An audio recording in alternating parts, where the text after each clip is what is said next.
من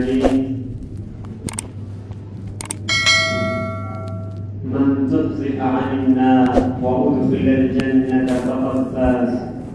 وقال رسولنا وإمامنا محمد صلى الله عليه وسلم: الكيس من دان نفسه وعمل لما بعد الموت، والعاجز من أتبع نفسه هواها وتمنى على الله الأمل. صدق اللہ العظیم. محترم بزرگوں اور عزیز دینی ایمانی بھائیوں، اس وقت بہت اہم دو باتیں آپ سے عرض کرنی ہیں. اس میں ایک بنیادی چیز یہ،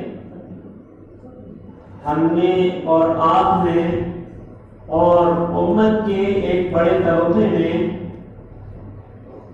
اپنی کامیابی کا معیار خود سے طے کر لیا ہے. اپنی ترقی کا اور اپنے عروج کا اور اپنے ارتقاء کا اور ڈیولپمنٹ اور امپرومنٹ کا جو معیار طے کیا ہے وہ ہم نے اپنے ذہن سے طے کر لیا ہے. ایک انسان اپنے ذہن میں ایک ایم اور ایک مقصد اور ایک معیار اور ایک کرائٹیریا طے کر لیتا ہے. اسی اعتبار سے وہ اگر اس تک پہنچ جاتا ہے تو کامیاب اپنے آپ کو سمجھتا ہے، اور نہیں پہنچ پاتا تو ناکام اپنے آپ کو سمجھتا ہے. گویا کہ ہر انسان نے اپنا معیار اپنے آپ سے طے کر لیا. ایک انسان ڈاکٹر بننا چاہتا ہے اور ایک لائر یا وکیل بننا چاہتا ہے. اگر وہ ڈاکٹر بن جاتا تو یہ سمجھتا ہے میں کامیاب ہو گیا. وکیل اگر وکیل بن جاتا، لائر اگر لائر بن جاتا ہے تو وہ اپنے آپ کو کامیاب سمجھتا ہے. اسی طریقے سے ایک انسان کی خواہش ہوتی ہے کہ میں بہت بڑا گھر بناؤں گا، بنگلہ بناؤں گا اور فلاں گاڑی لے لوں گا. اور وہ انسان اگر اس چیز کو حاصل کر لیتا ہے تو سمجھتا ہے کہ میں کامیاب ہوں، اور اگر نہیں حاصل کر پاتا تو اپنے آپ کو ناکام سمجھتا ہے. یہ ایک بہت بڑے امت کی بڑے طبقے کی یہ ذہنیت اور یہ مینٹلٹی بنی ہوئی ہے. کیا یہی کامیابی کا معیار ہے جو ہم نے اور آپ نے طے کر لیا ہے؟ محترم بزرگوں اور عزیز ساتھیوں، یہ کامیابی کا قطعاً معیار نہیں ہے کہ ایک انسان اپنے مقصد سے جس چیز کو طے کر لے اور اس کو پائے تو کامیاب سمجھے، اور نہ پائے تو ناکامیاب سمجھے. اور یہ معیار قرآن جسے کامیاب کہتا ہے اور حدیث جسے کامیاب کہتا ہے، اصل حدیث مبارکہ جسے کامیاب کہتی ہے، اگر یہ چیزیں ہیں انسان اس معیار پر اور اس کرائٹیریا پر ہے تو وہ انسان کامیاب ہے. سنیے، قرآن کسے کامیاب کہہ رہا ہے اور حدیث کسے کامیاب کہہ رہی ہے. ہم نے اور آپ نے جو مینٹلٹی بنا لی ہے، یقین جانیے بھائیوں، وہ کامیابی کا معیار نہیں ہے کہ صاحب ہمارے پاس کچھ گاڑیاں آ جائیں، کچھ کوڑیاں ہو جائیں، ایک بلڈنگ بن جائے اور جدھر جائیں لوگ کرسیاں چھوڑ دیں اور ہمارا استقبال کریں اور چار لوگ سلیوٹ کریں. محترم بزرگوں، یہ کامیابی کا معیار نہیں ہے. پھر کون کامیاب ہے؟ قرآن کسے کامیاب کہتا ہے؟ حدیث کسے کامیاب کہتی ہے؟ سنیے، اللہ نے ایک آیت کے اندر فرمایا: فَمَنْ زُحْزِحَ عَنِ النَّارِ وَأُدْخِلَ الْجَنَّةَ فَقَدْ فَازَ. کہ جسے جنت سے فَمَنْ زُحْزِحَ عَنِ النَّارِ، جسے جہنم سے بچا لیا جائے، وَأُدْخِلَ الْجَنَّةَ، اور جنت میں داخل کر دیا جائے، فَقَدْ فَازَ، تو یہ انسان کامیاب ہے. یہ انسان کامیاب ہے. یہ محترم بزرگوں، یہ کامیابی کا معیار ہے. یہ کامیابی کا معیار ہے کہ ایک انسان اچھی زندگی گزار کے، ایک انسان اچھا انسان بن کے، ایمان کو بنا کر، ایمان کے ساتھ اعمال کے ساتھ اچھا انسان بن کر اللہ کے وہاں جائے اور اللہ کے وہاں اسے جنت نصیب ہو جائے. یہ کامیاب انسان ہے. قرآن میں حدیث میں اسی انسان کو عقل مند کہا ہے. الکیس من دان نفسہ، عقل مند وہ انسان ہے جو اپنے آپ کا محاسبہ کرے، وعمل لما بعد الموت، جو موت کے بعد کی تیاری کرے، والعاجز من اتبع نفسه هواها وتمنى على الله الامانی، اور نکما ہے، بیوقوف ہے، عاجز ہے وہ انسان جو دنیا کی رنگینیوں میں پھنس کر آخرت کو بھلا دے، موت کے بعد کی زندگی کو بھلا دے، اور ہواها وتمنى على الله الامانی، اور اللہ سے لمبی لمبی امیدیں باندھے۔ محترم بزرگوں اور عزیز ساتھیوں، اصل مسئلہ آخرت کا ہے۔ دنیا کے اندر اعمال میں کوتاہی کی علماء نے صرف ایک وجہ کی ہے، وہ ہے آخرت کی جانب سے غفلت۔ اگر انسان کو یہ احساس ہو جائے اور انسان اپنی موت کی زندگی کو یاد کر لے اور آخرت کا یقین اس کے سامنے ہو، تو اللہ کی قسم وہ ایک لمحے کے لیے بھی اللہ سے غافل نہیں ہو سکتا، ایک لمحے کے لیے بھی۔ لیکن دنیا کی محبت اور دنیا کی چیزیں ہمارے دلوں میں اس قدر بیٹھ گئی ہیں کہ وہ آخرت پر غالب آ گئی ہیں۔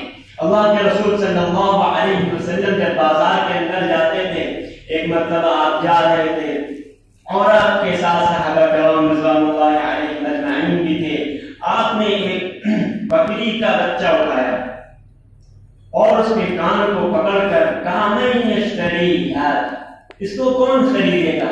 صحابہ نے کہا اللہ کے رسول اس کو کون خریدے گا، یہ تو مر گیا ہے، اور اللہ کے رسول یہ تو سڑ بھی گیا ہے، اور یہ چھوٹے کان کا بکرا عرب میں معیوب سمجھا جاتا ہے، یہ چھوٹے کان کا بکرا اسے کون خریدے گا؟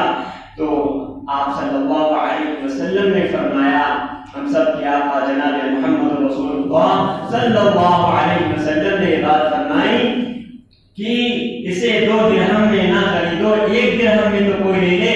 صحابہ نے کہا اللہ کے رسول اسے تو کوئی مجانن بھی نہیں لے گا، یعنی فری میں اور مفت میں بھی نہیں لے گا۔ اللہ کے رسول یہ تو مر گیا ہے، سڑ گیا ہے، اسے کون اپنے گھر لے جائے گا؟ آپ صلی اللہ علیہ وسلم نے فرمایا اے لوگوں، پھر تم کیوں آخرت سے غافل ہو؟ تم کیوں دنیا سے اپنے دل کو لگائے ہوئے ہو اور اللہ کے احکام کو فراموش کیے ہوئے ہو؟ تم کیوں آخرت کی تمہیں فکر کیوں نہیں ہے اور دنیا کو اس قدر تم کیوں محبوب بنائے ہوئے ہو؟ یاد رکھو الدنیا جیفا، الدنیا جیفا، الدنیا جیفا، یہ دنیا مرا ہوا سڑا ہوا بکری کے بچے کے برابر ہے۔ دنیا حبیبہ بحسنها والطیبہ لیکنها غدارہ خداعۃ غراء، یہ دنیا کی حقیقت ہے۔ دنیا اپنے حسن و جمال میں بہت ہی عمدہ نظر آتی ہے، لیکن حقیقت کے اعتبار سے یہ خداع ہے، یہ دھوکے باز ہے، یہ غدار ہے، یہ دنیا کی حیثیت ہے۔ اس لیے محترم بزرگوں اور عزیز ساتھیوں، ایک انسان جو اپنے مقصد کو نہ سمجھ پائے وہ انسان بہت ہی بڑا عاجز اور بے بس ہے۔ دنیا میں آنے کا ہمارا کیا مقصود ہے، یہ ذہن میں ضرور رہنا چاہیے۔ اللہ کے رسول صلی اللہ علیہ وسلم نے فرمایا الذی خلق الموت والحیات، اللہ نے یہ قرآن کے اندر ارشاد فرمایا الذی خلق الموت والحیات لیبلوکم ایکم احسن عملا، کہ میں نے جو دنیا میں تم کو بھیجا ہے اور موت کو اور زندگی کو جو میں نے پیدا کیا ہے، یہ لیبلوکم ایکم احسن عملا، اس کا صرف ایک بنیادی مقصد ہے، وہ یہ کہ میں تمہیں دیکھ لوں کہ تم میں سے کون اچھے عمل کرتا ہے، کون اچھے عمل کرتا ہے۔ اور محترم بزرگوں، اسی آیت کے تعلق سے ایک بات اور یاد آ گئی، مفسرین نے لکھا ہے، آپ حضرات بھی جانتے ہیں کہ پہلے موت آتی، پہلے زندگی ہوتی ہے پھر موت آتی ہے۔ الذی خلق الموت والحیات، پہلے زندگی ہوتی ہے، انسان کو زندگی ملتی ہے، اس کی لائف ملتی ہے، اس کو زندگی بنانے کے لیے اس کے بعد موت آتی ہے۔ لیکن ہم تو قرآن میں دیکھتے ہیں الذی خلق الموت والحیات، سورہ ملک کے اندر اللہ نے فرمایا پہلے موت کا ذکر پھر حیات کا ذکر۔ بتانا مقصود اللہ کو یہ ہے، نعوذ باللہ اللہ سے غلطی نہیں ہوگی کہ اللہ نے موت کو پہلے کر دیا بعد میں زندگی کو۔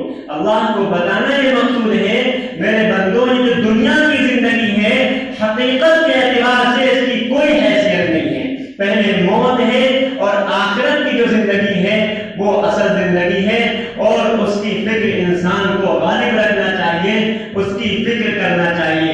یہ ایک بنیادی چیز ہے جو انسان کو ہر وقت ذہن میں رکھنا چاہیے اور اپنے ایمان کی، اپنی عقیدے کی فکر خاص طور سے کرتے رہنا چاہیے۔ عزیز بھائیوں، یہ جو دور ہے اس وقت، جو خصوصاً جس طرح کے حالات ہیں، بڑے افسوس کے ساتھ یہ دور ارتداد کا دور ہے، یہ ارتداد کا دور ہے۔ ہم صرف خبریں دیکھتے ہیں اخبار کی، ہم صرف نیوزز سے خبریں حاصل کرتے ہیں، لیکن حقیقت کے اعتبار سے دیکھا جائے تو یہ دور واقعی میں مرتد ارتداد کا دور شروع ہو چکا ہے، اور ایک بڑی تعداد ہے جو مرتد ہو رہی ہے۔ آپ جائیں گاؤں کے جاتے ہیں، ہم لوگ ایسے گاؤں میں گئے ہیں، جب پوچھا گیا وہاں پر 40 گھر اس ندی کے کنارے مسلمان کے، اور ان 40 گھروں کے اندر 40 سالوں سے اور تقریباً 20 سالوں سے، کسی نے 80 سال سے ایک سجدہ نہیں کیا ہے، ایک سجدہ۔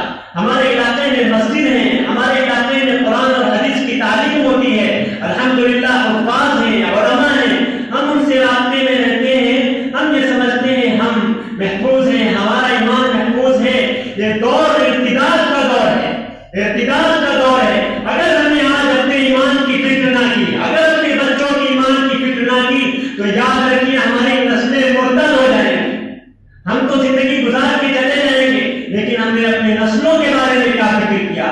اس کے لیے بنیاد ہے کہ ہم اپنے ایمان کی فکر کریں۔ اس کے لیے جو علماء نے طریقے اٹھائے ہیں، مسجدوں کے اندر جو مجالس ہوتی ہیں، تعلیم ہوتی ہیں، ان حلقوں کو قائم کیا جائے۔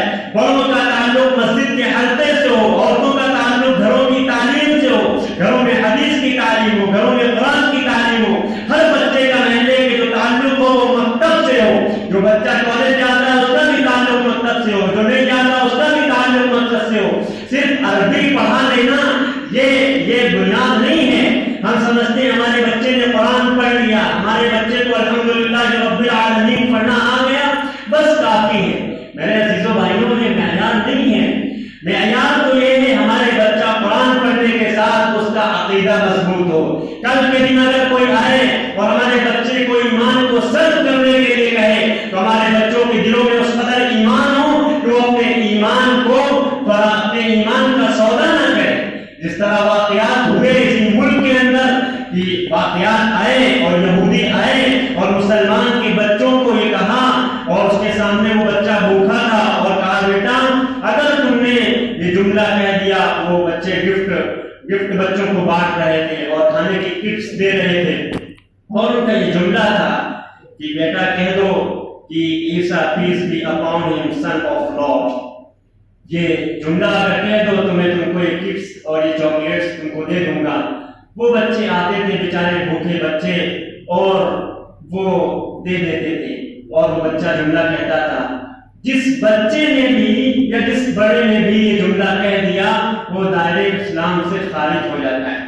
عیسیٰ علیہ السلام اللہ کے بیٹے ہیں، یہ عقیدے اگر ہمارے ذہنوں میں لے کر ہمارے بچے چلے گئے، محترم بزرگوں تو ایمان کی حالت میں اٹھیں گے۔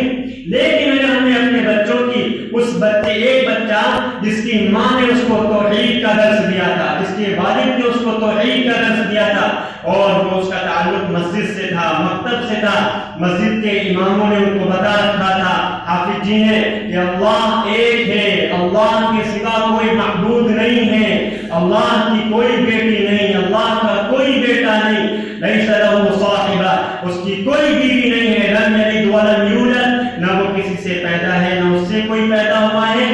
یہ تمام چیزیں اس کو بتائی گئی تھیں۔ جب اس بچے کے سامنے وہ کٹس اس یہودی نے پیش کیا تو اس بچے نے جواب دیا کہ میں بھوکا مر جاؤں گا انکل، لیکن آپ سے اس کٹس کو قبول نہیں کروں گا، چونکہ اس سے ہمارا ایمان خارج ہو جائے گا، اور ہمارے والد نے، ہمارے والدہ نے یہ بتا رکھا ہے کہ اللہ کا کوئی ساتھی نہیں، اس کے کوئی بیٹے اور اس کے کوئی بیٹی نہیں، اس کی کوئی بیوی نہیں۔ اس بچے نے وہ پوری تقریر جو رکھ رکھی تھی وہ اس یہودی کے سامنے سنا دی۔ یہ واقعہ سن 2001 کا ہے، 11 سپتمبر کے بعد ورلڈ ٹریڈ سینٹر پر حملہ ہوا، اس کے بعد کا یہ واقعہ ہے۔ اور سن 2016 کے اندر اس یہودی نے، جس نے یہ جملہ اپنے کانوں سے سنا تھا، اس نے یہ رپورٹ دی کہ پوری دنیا کے سسٹم کو ہم اپنے دماغ سے، اپنی ٹیکنالوجی سے ہم تبدیل کر سکتے ہیں، بخدا اگر پوری دنیا کی طاقت بھی میرے ہاتھ میں آ جائے اور مسلمان بچے کے دل میں صحیح طور پر عقیدہ اور ایمان بیٹھا ہو تو اس بچے کے دلوں سے ہم ایمان کو نہیں نکال سکتے. اس لیے محترم بزرگوں اور عزیز ساتھیوں، صرف نماز پڑھ لینا، صرف روزہ رکھ لینا، صرف اس چیز پر اکتفا کر لینا یہ معیار نہیں ہے، اس پر کافی نہیں ہوگا. یہ دور بہت خطرناک دور ہے، یہ دجالی فتنوں کا دور ہے، ارتداد کا دور ہے. اگر ہم نے اپنے ایمان کی فکر نہ کی، اپنے بچوں کی فکر نہ کی تو ہمارے ایمان محفوظ نہیں رہیں گے. اللہ تعالیٰ ایمان کے ساتھ جینے کی، ایمان کے ساتھ مرنے کی، ایمان کے ساتھ ثابت قدم رہنے کی توفیق نصیب فرمائے. ہمارے نسلوں میں ایمان کے عقیدے کو محفوظ فرمائے. ہمارے پوری بستی میں ایمان کی فضا کو قائم فرمائے. اللہ ہماری مسجدوں کو آباد فرمائے، ہمارے گھروں کو آباد فرمائے. اللہ تعالیٰ نور کا اور ایمان کا ماحول قائم فرمائے. اللہ تعالیٰ عمل کی توفیق نصیب فرمائے، موت تک ثابت قدم رہنے کی توفیق نصیب فرمائے. وآخر دعوانا الحمد للہ رب العالمین.